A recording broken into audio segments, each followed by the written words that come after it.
नमस्कार, हमारे इस खास कार्यक्रम गुरु गाइडेंस में आप सभी का स्वागत है और इस कार्यक्रम के जरिए हम जानकारी देंगे ग्रह नक्षत्र हमारे जीवन पर किस तरह का प्रभाव डालते हैं। ग्रह नक्षत्रों को शांत या सहायक बनाने के लिए किस तरह के उपाय करने चाहिए और इसके साथ ही कार्यक्रम में ये भी बताएंगे कि वो कौन सा उपाय है जिन्हें करने से जीवन में सुख, शांति और समृद्धि की वृद्धि होती है, साथ ही परेशानियों से मुक्त मिलती है। और एक बार फिर से आप सभी का स्वागत है टीवी 27 न्यूज पर। हमारे साथ स्टूडियो में मौजूद हैं आचार्य सुरेश शास्त्री जी। आचार्य जी हमें हमारे सारे सवालों का जवाब देंगे और साथ ही बताएंगे कुछ ऐसे टोटके जो जीवन में परिवर्तन लाए। चलिए सबसे पहले जानते हैं ग्रहों के बारे में कि कौन कौन से ग्रह और मनुष्य के जीवन में इनका क्या प्रभाव पड़ता है। और सबसे पहले आचार्य जी आपका टीवी 27 न्यूज पर बहुत बहुत स्वागत है। जैसा कि मैं अपने दर्शकों को सबसे पहला टीवी 27 को जो भी देख रहे हैं उनको मेरी तरफ से जय श्री राम।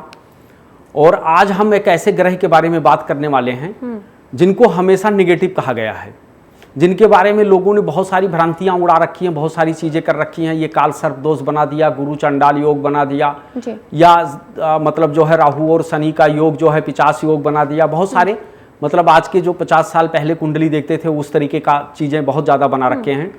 लेकिन वो ग्रह एक ऐसा ग्रह है कि अगर कुंडली में कहीं भी वो खराब है तो फिर आपको जीवन में बहुत सारी चीजों से वंचित कर देगा जी। लेकिन अगर कुंडली में वो ग्रह खराब है तो आपको बाहुबली बना देगा। मतलब आपसे ज्यादा लोग शनि के बारे में कहते हैं, परंतु जिस ग्रह की बात हम करने जा रहे हैं ये ग्रह तो जितनी देर में आपके आंखों की पलकें झपकती हैं उतनी देर में आपको राजा से रंग से राजा बना देता है। वो ये ऐसा ग्रह है और उस ग्रह का नाम है राहु जी। बिल्कुल। इस संसार में राहु के ऊपर अगर बहुत किताबें लिखी जाएं, बहुत कुछ कहा जाए तो भी बहुत कम है, क्योंकि राहु के बारे में बहुत कुछ नहीं कहा जा सकता। राहु एक ऐसे ग्रह है जो कि किसी की भी नहीं सुनता और ना वो किसी से अपने, जैसे कुंडली में ये होता है कि अगर हमारा चतुर्थ घर खराब हो रहा है तो उसको कौन सा घर खराब करता है? तीसरा घर। लेकिन राहु का एक ऐसा है कि ना तो राहु को कोई ग्रह खराब कर सकता है और ना राहु कभी वो होता है, वो जो भी अपने मन में ठान लेता है उसे करके दिखाता है राहु, क्योंकि राहु बाहुबली है जी।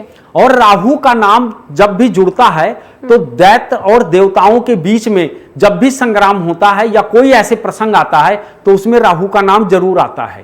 जब हम समुद्र मंथन हो रहा था उस समय पर राहु का नाम बहुत मुख्य आया था और वहां पर उन्होंने अपने गुरु शुक्राचार्य का भी नहीं कहा माना और उन्होंने जा करके अब क्या करा कि अमृत का पान कर लिया। अब इससे आप जान सकते हो कि जो गुरु का कहा नहीं माना वो किसका कहा मानेगा।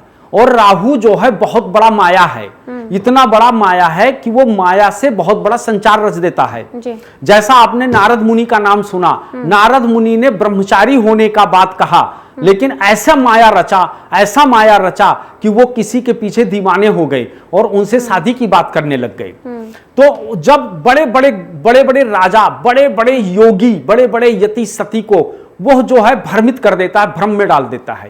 और जब तक आपकी कुंडली में राहु नहीं होगा तब तक आप यह दुनिया में नहीं देख पाओगे कि लोगों, मतलब जो ये दुनिया में आप देख रहे हो जो बहुत कुछ कर रहा है, राइज कर रहा है, बिल्कुल एकदम ऊपर जा रहा है और सब तमाम सारे आरोप प्रत्यारोप उनके ऊपर लग रहा है, बहुत सारी चीजें हो रही हैं, ईडी सीबीआई की जांच भी हो रही है, उसके बावजूद भी आगे वो आदमी बढ़ रहा है। आप अगर जब उसकी कुंडली खोल करके देखोगे तो कहीं ना कहीं राहु का योग जरूर पाओगे कि राहु कहीं शनि से दृष्टिगोचर है या एक साथ बैठा हुआ है। क्योंकि जब भी राहु शनि के साथ होता है तो शनि आपका कर्म है और राहु क्या है? अब माया है। ऐसा व्यक्ति माया का रचना करता है। आपने देखा, आपने भारत में या देश विदेश में आपने ऐसे व्यक्ति को देखा होगा जो कुछ भी नहीं था उनके पास, एक टूटा सा साइकिल थी, टूटा सा स्कूटर था, टूटा सा कार था और उन्होंने पूरे दुनिया में अपना नाम रोशन कर दिया। किसी ने बहुत बड़ा माया, इतना बड़ा माया फैलाया कि 10 रुपए जमा करो 50 रुपए पाओ, चिट फंड जैसी चीजें तैयार कर दिया और ये सब करके कर दिया। तो ये क्या है? ये राहु है जो माया का रचना करता है। आप जो टीवी देखते हैं इस टीवी पर आप बहुत सारे ऐसे एंकर को देखते होंगे कि जिनको जहां से सूर्य उदय होता है और जहां अस्त होता है वहां तक के लोग जानते हैं। कई बार विदेशों से भी हमारे पास फोन आता है तो कहते हैं आपका वो एंकर ये समाचार पढ़ रही थी, तो इसका मतलब विदेश में भी हमारे एंकरों का मतलब जो है वर्चस्व है। तो ये कौन करवाता है? क्योंकि तीसरा भाव जो आपका कुंडली का है वो मीडिया है। अगर तीसरे भाव में राहु बैठा हो तो समझ लो कि उस व्यक्ति को जन जन व्यक्ति जानेगा। और किसके माध्यम से जानेगा? मीडिया के माध्यम से जानेगा, इंटरनेट के माध्यम से जानेगा, यूट्यूब के माध्यम से जानेगा। अभी आप देख रहे हो बहुत सारे लोग यूट्यूब चैनलों पे छोटे छोटे से वीडियो बना बना के डाल रहे हैं और उनको कितनी ख्याति मिल गई, बहुत ख्याति उनको मिल रही है। ये कौन है? राहु है। आप जो फिल्मों में देखते हैं कि उसने जीवन में बहुत संघर्ष किया, अचानक से एक फिल्म ऐसी आई जो उनको हिट कर गई और हिट होने के बाद क्या हुआ? वो सुपरस्टार बन गए। ये कौन करता है? राहु। कैसे? फिल्म दुनिया का कारक राहु कैसे? आज तक आप सुनते आए होंगे कि शुक्र है, लेकिन शुक्र सौंदर्यता का कारक है। राहु जो होता है वो एक चित्र है, बिल्कुल आचार्य जी, जैसे कि आप बता रहे हो कि अगर राहु का असर है तो वो बड़ा बलवान होता है, लोग उसको जानते हैं, उसके पास पैसा अथाह होता है। लेकिन यहाँ पे सवाल ये उठता है कि कैसे पता करें कि जातक पर राहु का असर है? और हमेशा ये होता है या तो एक साइड कमजोर होता है या बलवान होता है, कैसे पता किया जाए? बहुत अच्छा सवाल है आपका, बहुत बढ़िया सवाल है। हमारे को ये महर्षि क्या बोलते हैं, पराशर जी कहते थे कि आप कैसे जानोगे कि इस जातक के ये राहु लग्न का जातक है और ये केतु का, कैसे आप जानोगे? सर्वप्रथम क्या होता है कि राहु का जो जातक होगा, जो राहु के प्रभाव में होगा, वो हमेशा बड़ी बड़ी बातें करेगा। हम जहाज खरीदेंगे, हम रॉयल रॉयस लाएंगे, हम जो है बहुत बड़ी ये करेंगे। मतलब एक छोटे से उम्र से वो व्यक्ति जो है बहुत बड़े बड़े सपने देखने लगता है, उसका बहुत बड़ा ख्वाब चलने लगता है। तो आप समझ लेना कि कहीं ना कहीं इस व्यक्ति को जो प्रभावित कर रहा है वो राहु कर रहा है। क्योंकि राहु ही ऐसे लोगों, ऐसे जगहों पे ले जाता है जिसको हम माया कहते हैं, वो माया में लेकर जाता है। और जब भी राहु जो होता है, जब भी चंद्रमा के साथ जब हो जाता है तो ऐसे लोग जो होते हैं, जो नाम कमाते हैं, जो उनको ख्याति मिलती है, वो कहाँ मिलती है? माया नगरी में। और माया नगरी किसको कहा गया? माया नगरी मुंबई को कहा गया है। तो जो राहु होता है ये हमारे चलचित्रों का कारक है। जो अभी टीवी में आप हमें देख रहे हो, ये हमारा चित्र देख रहे हो, मुझे नहीं देख रहे हो, ये मेरा चित्र है। तो ये राहु है। और हमेशा राहु का जो जातक होगा वो बड़ी बड़ी बातें करेगा, उसके मन में ऐसे ऐसे कॉन्सेप्ट आएंगे कि जहां से तुम सोचना बंद करोगे वहां से वो सोचना चालू करेगा। लेकिन राहु के लिए एक बहुत अच्छी बात कही गई है कि राहु को हमेशा पॉजिटिव लेना है, आपको नेगेटिव कभी नहीं लेना है। अगर आपने नेगेटिव लिया तो राहु आपको बहुत बड़ा डर पैदा करेगा, आपको छोटी छोटी बातों में डर पैदा कर देगा। इसलिए राहु से बड़ा कोई ग्रह नहीं है। अगर राहु कहीं आपके तृतीय भाव में, दूसरे भाव में, या आपके दसम भाव में, या आपके छठे भाव में, अगर इन भावों में राहु बैठ जाता है तो आपको वो देगा जिसकी आपने कल्पना नहीं किया था। दसम भाव के राहु के बारे में कहा जाता है कि जिसके हो राहु दसम, दुनिया हो उसके बस में। ऐसा कहा जाता है कि दसम का जो राहु होता है वो क्या मांगता है? वो सिर्फ एक ही चीज मांगता है कि पूर्व जन्म में मैंने बहुत कर्म किए, बहुत अच्छा किया, लेकिन मुझे ख्याति नहीं मिली, लोग मुझे जाने नहीं। लेकिन दसम भाव का राहु कहता है कि इस समय पर मुझे पूरी दुनिया जाने, मुझे पैसा नहीं चाहिए, मुझे कुछ भी नहीं चाहिए, मुझे कुछ नहीं, मुझे सिर्फ चाहिए तो एक चीज चाहिए, और वो क्या है? सम्मान, कि मुझे पूरी दुनिया जाने। ये होता है राहु का जातक। और आदमी को पहले से ही देखने में पता चल जाता है, जो हमेशा आपके पास आए और ऐसे ऐसे कॉन्सेप्ट लेकर आए कि हम इस पे काम करेंगे, हम ऐसा करेंगे, तो वो समझ लो किसने लाया? वो राहु लाया। जैसे आपका टीवी का चैनल है, इसके ऊपर जो प्रोग्राम बनाया जाता है, जो प्रोग्राम करते हैं, ये कौन बनाते हैं? ये राहु का ही लग्न का जातक बनाएगा, जिसके मन में तरह तरह का कॉन्सेप्ट आता है। और राहु शुद्ध मीडिया है, शुद्ध इंटरनेट है, बहुत बढ़िया राहु है। राहु से अच्छा कोई ग्रह नहीं है। लेकिन कब? जब आप सोचोगे पॉजिटिव, तब। आप अगर कहीं डर में आ गए, डर के साए में आ गए, तो फिर राहु आपको डरवाता रहेगा और आपको हमेशा परेशान करता रहेगा। इसलिए सदा ध्यान रखो कि राहु एक बाहुबली ग्रह है। आदमी कुछ भी बन सकता है, प्रधानमंत्री, मुख्यमंत्री, राष्ट्रपति, दुनिया का सबसे बड़ा पद ले सकता है, परंतु बाहुबली नहीं, क्योंकि बाहुबली जो होता है वो अलग दुनिया है, अलग ही व्यक्ति होते हैं वो। तो इसलिए राहु के बारे में अगर किसी ने ये कहा, कोई ज्योतिषी ये कहता है कि राहु के बारे में मैंने जान लिया या राहु के बारे में मैंने रिसर्च कर लिया, तो गलत है। ये आप जो देख रही हैं, ये बड़ी बड़ी मिसाइलें, जो एटम बम जो आप देख रही हैं, मतलब जो है राफेल्स इत्यादि जो ये तैयार हुआ है, जो ऐसे ऐसे लड़ाकू विमान तैयार हुए हैं, जो ऑटोमेटिक हथियार तैयार हुए हैं, जो रसायन की चीजें हैं, ये सब कौन है? ये सब राहु है, ये सब राहु। बिल्कुल आचार्य जी, जब हमने शनि की बात की थी तब आपने बताया था कि 30 साल का एक राउंड लगाकर शनि कुंडली में आता है और 7.5 ढैया वगैरह। क्या राहु के साथ भी ऐसा होता है कि समय के साथ कुंडली में चेंज होता रहता है? और आज अगर शनि राहु मेरे से, मान लो कि एग्जाम्पल दे रहे कि अगर मेरे से नाराज है या मेरे कुंडली में सही नहीं है, तो क्या कुछ दिन बाद वो रोटेट होकर सही भी हो सकता? कोई ऐसा कुछ होता है क्या? जी, सबसे पहला नंबर मैं ये कहना चाहूंगा कि कोई भी ग्रह आपसे रुष्ट नहीं होता जी। आपसे नाराज कोई ग्रह नहीं होता।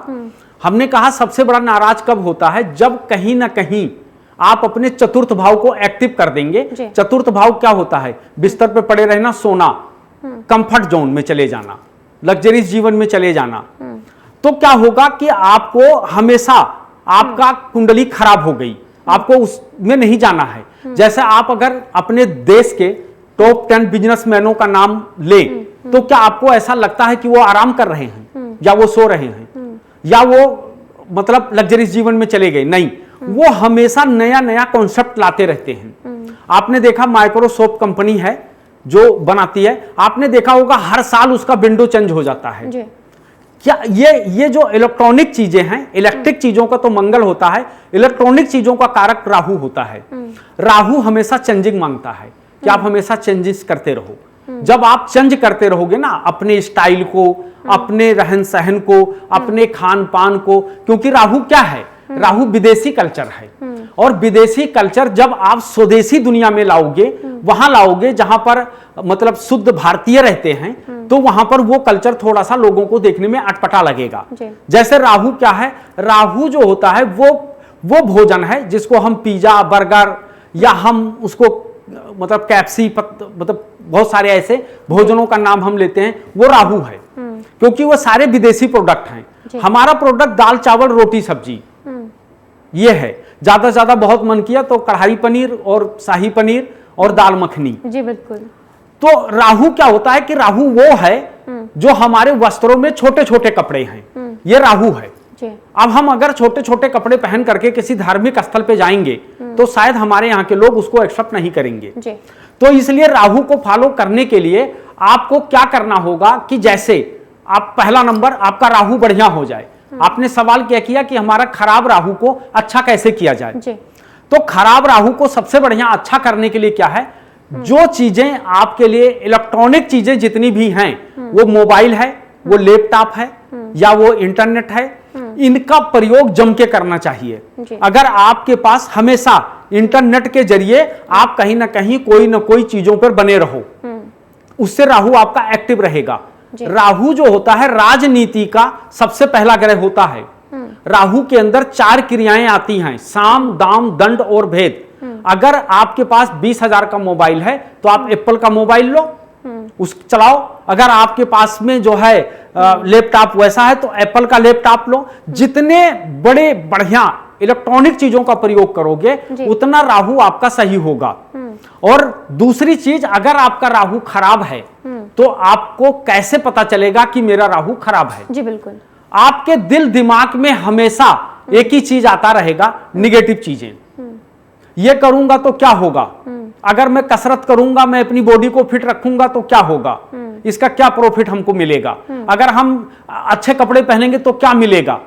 ये सारा क्या होता? राहु है। जितनी नेगेटिव कॉन्सेप्ट आपके दिमाग में आए तो आप समझ लेना कि राहु को आपने एक्टिव कर दिया। दूसरी चीज, जब आपकी नींद 4 बजे खुल जाए और उसके बावजूद भी बिस्तर पे पड़े पड़े आप करवट बदल रहे हैं, तो समझ लेना कि कहीं ना कहीं आपने अपने राहु को एक्टिव कर दिया जी। और राहु सुबह उठने नहीं देता व्यक्ति को जी। क्योंकि वो विदेशी कल्चर में डाल देता है आदमी को, रात भर जगना और सुबह 4 बजे सोना। और जब पूछो उनसे कि क्या प्रोग्रेस है, क्या किया है, तो कर रहा हूं, मतलब प्रोग्रेस नहीं है। लेकिन जो व्यक्ति दिन भर अपने सोशल मीडिया, सोशल चीजों पर मोबाइल के द्वारा बिजनेस करना, आजकल देखो कितना बढ़िया हो गया, राहु ने कितना बढ़िया कर दिया कि जो बिजनेस चलाने के लिए आपको लाखों रुपए का खर्च करना पड़ता था, आज उस बिजनेस को आप 5,000 में चला सकते हैं ऑनलाइन नेट के जरिए, और आप अच्छा पैसा कमा सकते हैं। तो ये राहु है। जहां से हम सोचना बंद कर देते हैं, हमारी बुद्धि बंद हो जाती है, वहां से राहु सोचना शुरू कर देता है। इसलिए राहु के बारे में जानना असंभव है, राहु के बारे में कोई जान नहीं सकता है। अगर राहु के बारे में कोई कहे कि मैंने रिसर्च कर लिया, मुझे पता है, तो नहीं पता है उनको, क्योंकि राहु उस विष के समान है कि जिसको अगर सर्प के अंदर है, काट लिया तो मर जाएगा व्यक्ति, और अगर उसका पान कर लिया तो गया व्यक्ति। क्योंकि राहु का जो देवता है वो सर्प है। हमेशा देखो राहु का देवता सर्प होता है, तो इसलिए सर्प के अंदर, और आप हमेशा देखना कि सर्प हमेशा एक्टिव होता है। वो धरती के जब आप चलते हो तो उसकी आवाज से वो जो है तुरंत एक्टिव हो जाता है। इसी तरीके से जो व्यक्ति खूब एक्टिव रहे और उसे थकान ना महसूस हो, और हमेशा उसका मन कहे कि पिछले महीने मैंने 10,000 रुपए कमाए थे, अभी मुझको 20 कमाना है, वो समझ लो राहु है। क्योंकि राहु क्या है? लालच। अगर तुम्हारे अंदर लालच नहीं है तो राहु बेकार है। जिनके 11वें भाव में राहु बैठा होगा वह व्यक्ति अपने जीवन में नया नया कंसेप्ट लाता है, नया नया विचार लाता है, और वो हमेशा धन कमाता है और धन के पीछे स्टडी करता है। बिल्कुल आचार्य जी, अगर मान लो कि किसी के कुंडली में राहु उसकी सही जगह पे नहीं बैठा, जैसे आपने बताया कि अगर 11वें भाव में बैठा है तो वो कुछ अच्छा करता रहेगा या कुछ कुछ करता रहेगा, लेकिन जिसकी कुंडली में सही नहीं बैठा है, सही जगह पे नहीं बैठा, या यूं सीधे तौर पर कहा जाए कि प्रसन्न नहीं है, तो क्या उपाय किया जाए? कैसे इन सभी चीजों को सही किया जाए? कोई उपाय? जैसा कि अभी मैंने बताया कि इलेक्ट्रॉनिक चीजों का जमकर प्रयोग करना चाहिए, उससे आपका राहु सही हो जाता है। सुबह जल्दी उठना चाहिए, आप जल्दी उठो, 1 घंटे 2 घंटे मॉर्निंग वॉक करो, उसके बाद में क्या है कि आप दोबारा आकर के सो जाओ, कोई बात नहीं है। सबसे पहला नंबर इन चीजों का ध्यान रखना, क्योंकि ये खराब राहु को सही करने का सबसे बढ़िया तरीका है इंटरनेट, मीडिया। ये सबसे बढ़िया चीज है। मीडिया में हमेशा बने रहो। जो मीडिया से हट गया राहु उसको गुमनामी के अंधेरे में डाल देता है। कितने ऐसे लोग आए जो मीडिया में आए और आकर के उन्होंने धमाल मचाया, उसके बाद कैमरे के अलग हट गए, आज उनका कोई नाम लेने वाला नहीं है।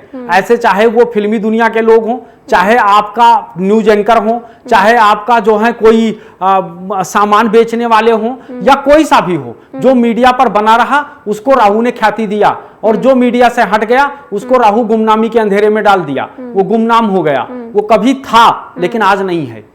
इसलिए हमेशा जब भी राहु खराब हो तो आपको हमेशा इंटरनेट से जुड़े रहना चाहिए।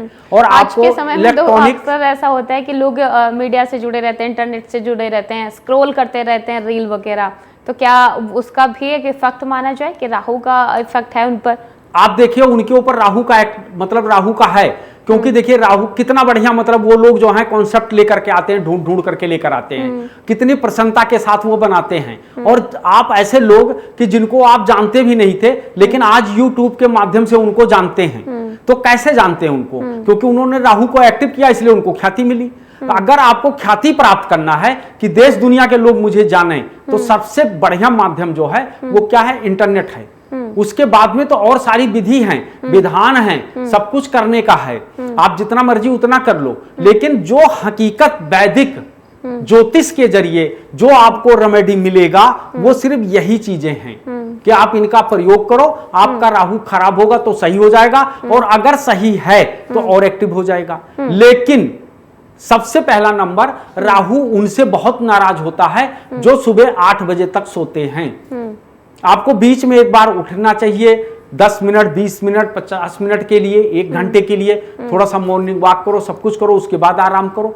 बहुत सारे लोग कहते हैं मैं रात भर जगता हूं, अगले ग्रह की जब बात होगी तो मैं बताऊंगा कि जागने से कौन सा ग्रह खराब होता है। जी बिल्कुल। नींद भी बहुत बड़ी चीज है। जैसा कहा गया है कि आपका मन खराब तो पेट खराब, जी। अगर आपका पेट खराब तो मन खराब।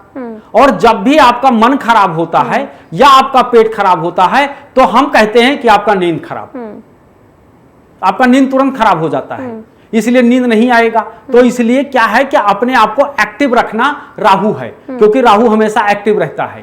वो उसके अंदर पेशेंस नहीं है, राहु के अंदर पेशेंस नहीं है। राहु आया वाया करके अपना काम कर लेता है। वो सोचेगा, जैसे आप मतलब कभी भी देखो कि न्यूज में क्या होता है, कोई भी खबर आई नहीं कि तुरंत वो फैल जाती है पूरी दुनिया में। ये कौन है? ये राहु है, जो छोटी सी बात को पूरी दुनिया में फैला दिया, वो राहु है। इसी को राहु कहते हैं। तो किसी भी छोटी चीज को दुनिया में फैला देना, ये राहु है। और जो फैला देता है उसका राहु एक्टिव है, और जो नहीं फैला पाता उसका राहु एक्टिव नहीं है। बिल्कुल। अगर अभी आपने बताया कि जिनसे राहु प्रसन्न होता है वो उन्हें काफी ख्याति मिलती है, सफलता मिलती है, पैसा वगैरह उनके साथ रहता है, लग्जरी लाइफ, एक तरह से कह सकते हैं कि लग्जरी लाइफ वो लोग जीते हैं। लेकिन जिन जातकों के कुंडली में राहु सही जगह नहीं बैठा या खराब है, उनको उन पर क्या प्रभाव पड़ता है? कैसे पता चले कि इनका राहु खराब है, इसी वजह से इनके साथ ये चीजें हो रही हैं? जैसे किसी का राहु खराब होता है तो मैंने आपको पूर्व बताया कि ऐसा व्यक्ति के अंदर जो है हमेशा निगेटिव चीजें चलता है, ये खराब राहु है। जब निगेटिव बातें आ रही हैं तुम्हारे अंदर, मैं कर नहीं पाऊंगा, मैं ऐसा हो नहीं सकता, ऐसा कैसे होगा, ये बहुत बड़ा कंसेप्ट है, इसको करने में कैसे होगा, छोटी छोटी बातों पे निगेटिव चीजें उनके मन पे छा जाना, छोटी सी बात नहीं हुई तो वो तुरंत जो है डिप्रेशन में चले जाना, ये क्या है? ये खराब राहु की निशानी है ना।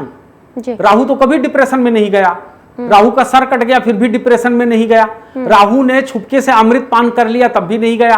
तो राहु तो कभी डिप्रेशन में जाता नहीं है, ना कभी किसी को भेजता है। वो तो ऐसा होता है कि राहु का जहां पर प्रभाव पड़ता है उस चीज को वो बढ़ा देता है आदमी के अंदर। जैसे सपोज करो आपके किसी भी भाव को पर राहु बैठा है या राहु की दृष्टि पड़ गई, उस भाव को बढ़ा देगा। अब अगर वो बढ़ाया और आपने उसके साथ चला तो आपके लिए बहुत अच्छा है। अगर आपने कहीं नेगेटिव सोचना शुरू कर दिया तो आपको बिस्तर पे डाल देगा, आपका चतुर्थ भाव एक्टिव कर देगा। और अगर आपने कुछ सोचना शुरू कर दिया तो आपको तीसरे भाव में डाल देगा, जो तीसरा भाव आपका मीडिया है उसमें आपको डाल देगा, चर्चा का विषय आपको बना देगा। ऐसे देखो कितने सारे लोग हैं, बहुत सारे लोग हैं। इस समय आप लोग समाचार पढ़ती होंगी, कितना मतलब उस व्यक्ति जिसके बारे में कोई जानता नहीं चर्चा का विषय है। तो ऐसे कौन है? उसका राहु एक्टिव है, इसलिए वो चर्चा का विषय है, पूरा देश पूरा वर्ल्ड उसको जानता है। तो ये क्या है? ये जो है अच्छा राहु, और जो निगेटिव चीज सोचना वो खराब राहु, ये है राहु। जी बिल्कुल। अब ऐसे ही हमने अभी कल जब बात की थी शनि को लेकर, तो उसमें पूजा के काफ़ी विधि होते हैं, काफ़ी उपाय होते हैं। क्या राहु के लिए भी कुछ ऐसा है कि अगर वो प्रसन्न नहीं है तो प्रसन्न करने के लिए कोई पूजा कर सके, कोई उपाय उनके लिए किया जा सके? देखिए, सबसे पहला नंबर क्या होता है कि राहु स्वयं में बहुत बड़ा तांत्रिक है, यानी ब्लैक मैजिक है, मैजिक है, जो दुनिया में मैजिक दिखाते नहीं है। जैसे लोग कहते नहीं ये पर्चा बनाना, ये कोई मैजिक, ये कोई ये चीज दिखा देना, फिर टीवी पे चिल्ला करके बोलना कि नहीं नहीं नहीं नहीं मैंने ऐसा नहीं ऐसा किया था, ये क्या है? ये मैजिक है। जो मैजिक की चीजें होती हैं वो राहु है, यानी जादुई चीज राहु है। जादू दिखाना राहु का काम है, वो किसी और का नहीं है। और चमत्कार दिखाना वो सूर्य का काम है, वो सूर्य दिखाता है। तो ये क्या है कि राहु जो है मैजिक है, जादू है, राहु जादू है। तो जब भी राहु जादू है तो आपको सर्वप्रथम क्या है कि राहु के लिए क्या करना चाहिए? राहु हमेशा जब प्रसन्न होता है तो सिर्फ एक चीज से, वो होता है वैदिक पूजा से। अब आपको वैदिक पूजा में अगर आप दुर्गा जी के मंत्रों का जाप करते हैं, या दुर्गा चालीसा का पाठ करते हैं, या दुर्गा सरस्वती का पाठ करते हैं, तो आपका राहु सदैव आपके साथ चलेगा। और अगर खराब है तो अच्छा फल देगा। लेकिन मैं पहले कह चुका कि कोई ग्रह नहीं खराब होते, खराब मेरे कर्म होते हैं, मैं उनको फॉलो नहीं कर पाता। इसलिए तो सबसे पहला नंबर दुर्गा सरस्वती या दुर्गा चालीसा का पाठ या दुर्गा जी के मंत्रों का जाप, ये करने से जो खराब राहु है वो अच्छा फल देने लगता है। सबसे पहला रेमेडी तो ये है। अब अगर दूसरे पे आ जाओ, दूसरा क्या है? तो दूसरा, जैसा कि मैंने कहा, गंगा जी स्नान। गंगा जी में स्नान करना चाहिए, पूजा पाठ करना चाहिए। अगर दिल्ली एनसीआर के लोग हैं या आसपास के लोग हैं तो उनको हरिद्वार में जाकर के गंगा जी स्नान करना चाहिए और उसके बाद में मां मनसा देवी का दर्शन करना चाहिए जी। अगर वो दर्शन करते हैं तो उनके लिए बहुत अच्छा रहेगा, बहुत बढ़िया रहेगा उनके लिए। वो राहु जो है उनके लिए बहुत अच्छा हो जाएगा। गंगा जल का पान यानी गंगा जल 2 बूंद 4 बूंद मिला करके अपने जल में अवश्य उसको पीना चाहिए, उससे बहुत अच्छा हो जाता है। जो आपका खराब राहु है वो आपको अच्छा फल देने लगेगा। उसके बाद में रम राहुवे नमा करके जो है मंत्र है, आप उसका मंत्र जाप करें। जब आप उसका मंत्र का जाप शुरू कर देंगे तो आपके लिए बहुत अच्छा रहेगा। लेकिन जैसा कि मैंने कहा कि हर जाप देववेला में बहुत प्रभावशाली होता है, तो उसके लिए बहुत अच्छा होता है। दूसरी चीज क्या है, सबसे बढ़िया रेमेडी है, ना आप गंगा जी स्नान कर पा रहे हो, ना आप मंत्र जप पा रहे हो, आप बहुत बड़े चतुर्थ भाव को एक्टिव कर दिया, बहुत बड़े आलसी हो गए दुनिया का, तो आप एक काम कर सकते हैं, सफेद चंदन की माला अपने गले में धारण करके रखो। जब तक आपका राहु अगर खराब है तो आपका साथ देने लगेगा, आपको बढ़िया फल देगा। और आपका अगर राहु की महादशा चल रही है तो उसमें आपको अच्छा कॉन्सेप्ट देगा और आप जीवन में कुछ कर सकते हो। और नहीं तो राहु की महादशा में आप उठा के देखो, भारत के जितने प्रधानमंत्री बने हैं सब राहु की महादशा में बने हैं, सब। यहां तक कि राष्ट्रपति, बड़े बड़े लोग जो बने हैं वो किस में बने हैं, वो राहु की महादशा में बने हैं। इसलिए राहु से अच्छा कोई ग्रह नहीं है। बिल्कुल। और ऐसे में आपने बताया कि दुर्गा चालीसा का पाठ करना चाहिए, दुर्गा सप्तशती का पाठ करना चाहिए और एक मंत्र भी बताया, उस मंत्र का जाप करना चाहिए। जैसे कि पहले भी हमने पूछा था कि इनकी एक काउंटिंग होती है, कितनी बार अगर जो जातक के राहु ठीक नहीं चल रहा है, प्रसन्न करना चाहता है, तो अगर दुर्गा चालीसा का वो पाठ कर रहा है तो दिन में कितनी बार दुर्गा चालीसा का पाठ करना चाहिए, मतलब कितनी करनी चाहिए। और सेम दुर्गा सप्तशती और मंत्र का, इनकी काउंटिंग के हिसाब से भी आपसे जानना चाहेंगे कि जातक को कितना ध्यान रखना चाहिए कि अगर वो मंत्र कर रहा है 101 बार करे, 108 बार करे, या 1 माला करे, 2 माला करे, कैसे पता चले और कितना करना चाहिए उसको उपाय के हिसाब से। सर्वप्रथम तो ऐसा है कि जैसे मान लिया अगर वो दुर्गा चालीसा का पाठ कर रहा है तो कम से कम 11 बार करना चाहिए। अगर मान लिया कि वो व्यक्ति दुर्गा सप्तशती का पाठ कर रहा है तो 1 पाठ उनको करना चाहिए। और अगर मंत्र जप रहा है तो कम से कम 11,000। जब तक आप मेहनत नहीं करोगे तब तक आपको कुछ मिलने वाला नहीं है, क्योंकि ये जितने ग्रह हैं ये सब भगवान के अवतार हैं। जैसे राहु को अगर देखा जाए, राहु किस भगवान का अवतार है, किसने लिया था, तो राहु 12 का अवतार माने गए हैं। ठीक है। अब अगर आप ये सोचो कि मैं 2000, 1000 या 2 माला 5 माला जप करके या मैं ऐसा करके मैं उनकी बहुत बड़ी कृपा प्राप्त कर लूंगा, तो बेकार की बातें हैं। क्योंकि ये वैदिक ज्योतिष है और जो वेदों में लिखा है उस हिसाब से आपको काम करना पड़ेगा। क्योंकि वेद कहता है कि हमारा एक मापदंड है, जैसे आपकी शरीर कफ पित्त वात से बना है, वैसे जो वैदिक चीजें हैं, चाहे वो हवन है चाहे मंत्र जाप है, उसका एक मापदंड है। जब तक आप उस मापदंड को पूरा नहीं करोगे या उस तरीके से नहीं करोगे तब तक आपको उसका फल नहीं मिलेगा। करना ना करना बेकार है। इसलिए मापदंड है कि अगर आप दुर्गा सप्तशती करते हैं 1 बार, अगर आप दुर्गा चालीसा का पाठ करते हैं 11 बार, अगर आप मंत्र का जाप करते हैं 11,000, कम से कम कुछ नहीं तो ये कहा गया है कि जो व्यक्ति अपने आसन पर 50 मिनट बैठा रहता है उसका वो आसन सिद्ध हो जाता है। क्योंकि 50 मिनट बैठना बहुत बड़ी बात है। वैसे सतयुग में तो बहुत बड़ा समय दिया गया था, लेकिन कलयुग में बहुत छोटा समय दिया गया है। और अगर आप 50 मिनट बैठ करके और वहां पर पाठ करते हैं या एक, तो आपका आसन सिद्ध हो गया और धीरे धीरे आपको उसका प्रभाव मिलने लगेगा। और जब उसका प्रभाव मिलने लगेगा तो आपको खुद ही पता चल जाएगा। बिल्कुल आचार्य जी, लेकिन आज के समय में शायद इतना पॉसिबल नहीं होता है लोगों के लिए कि अगर वो 11 दुर्गा चालीसा करे या जो आपने बताया कि 7,000 11,000 बार मंत्र का जाप करे। तो एक कोई ऐसा उपाय बताइए जो सभी लोग कर सके राहु को अपने उनके आशीर्वाद और उनकी कृपा पाने के लिए, चाहे फिर अच्छा हो या फिर उनके कुंडले में सही जगह पर ना बैठा हो। तो कोई एक ऐसा उपाय जो हर कोई कर सके, चाहे वो ऑफिस जाने वाला इंसान हो या फिर अपने काम को लेकर जल्दी जाने वाला हो, एक साधारण सा उपाय। देखिए, मैं एक चीज कहूं, व्यक्ति का दुर्भाग्य है जी।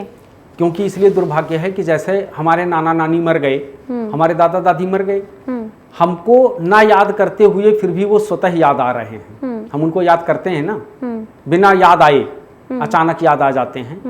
और दुर्भाग्य की बात यह है कि भगवान को याद दिलाने के बाद भी लोग नहीं करना चाहते हैं, तो उनका तो बेड़ा प्रभु श्री राम पार करेंगे जी। ठीक है, क्योंकि हम ज्योतिष बता रहे हैं, ज्योतिष करने आए हैं, तो हम ऐसा नहीं बताएंगे कि आप फूंक से पहाड़ उड़ा सकते हो, क्योंकि राहु क्या है, मैजिक है, खुद जादूगर है, तो जादूगर के आगे आप क्या जादूगरी दिखाएंगे, सबसे पहला नंबर। इसलिए मैंने आपको कहा कि जब व्यक्ति कुछ भी नहीं कर सकता है तो उसको क्या करना चाहिए, सफेद चंदन की माला अपने गले में धारण कर लेना चाहिए।